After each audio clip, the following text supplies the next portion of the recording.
Hello ഗീസ്, ഒരു what എയ്റ്റിൻ്റെ കേട്ടോ വന്നിരിക്കുന്നത്. രാവിലെ ഒരു ഗ്ലാസ് ചൂടുവെള്ളത്തിൽ പകുതി നാരങ്ങ പിഴിഞ്ഞ് കുടിക്കും കേട്ടോ.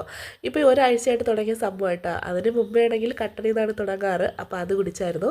അത് കഴിഞ്ഞിട്ട് ഒരു 9 മണിയൊക്കെ ആയപ്പോൾ ഓഫീസിൽ പോയിട്ടാണ് കേട്ടോ കാപ്പ് കുടിക്കുന്നത്. ഇഡ്ഡലിയും ചമ്മന്തി ഉണ്ടായിരുന്നു, അത് കഴിച്ചു. പിന്നെ ഒരു പാളയംകുടം പഴനാണ്, അത് കഴിച്ചു. പിന്നെ അത് കഴിഞ്ഞപ്പോൾ ഒരു 11 മണിയായപ്പോൾ നമ്മൾ പുറത്ത് പോയി ഒരാളെ കാണാനുണ്ടായിരുന്നു. അപ്പോൾ ഒരു ഫ്രൂട്ടിയും പിന്നെ ഒരു കേക്ക് കഴിച്ചായിരുന്നു.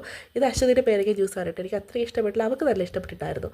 പിന്നെ ഉച്ചയ്ക്ക് 2 മണിയായപ്പോൾ ചോറും മീൻകറി, മീൻ ഫ്രൈ, അച്ചാർ, തോരനൊക്കെ ഉണ്ടായിരുന്നു. അത് കുട്ടി കഴിച്ചു. മീൻകറി അശ്വതിയുടെ അമ്മായി വെച്ച മീൻകറി കേട്ടോ, സൂപ്പർ മീൻകറി ആയിരുന്നു. അതൊക്കെ വെച്ച് കഴിച്ചു കേട്ടോ. പിന്നെ നമ്മുടെ സീപ്പർ ചേച്ചി ഒരു മോദകം കൊണ്ടുവന്നിട്ടുണ്ടായിരുന്നു കേട്ടോ. അങ്ങനെ എന്ത് കിട്ടിയാലും നമ്മൾ മൂന്നേരും കൂടെ ഷെയർ ചെയ്താണ് കഴിക്കാറ്. അങ്ങനെ ഒരു മോദകത്തിന് നമ്മൾ മൂന്നേരും കൂടെ കഴിച്ചു. പിന്നെ മിഠായി ഉണ്ടായിരുന്നു, അത് ഞാനും അശ്വതിയും കൂടെ ഷെയർ ചെയ്ത് കഴിച്ചു കേട്ടോ. പിന്നെ ഒരു 4 മണിയൊക്കെ ആയപ്പോൾ നമുക്ക് കട്ടൻ ഇട്ടു.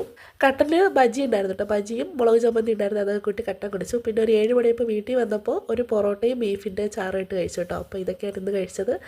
അപ്പോൾ അടുത്ത വീഡിയോ കാണാം.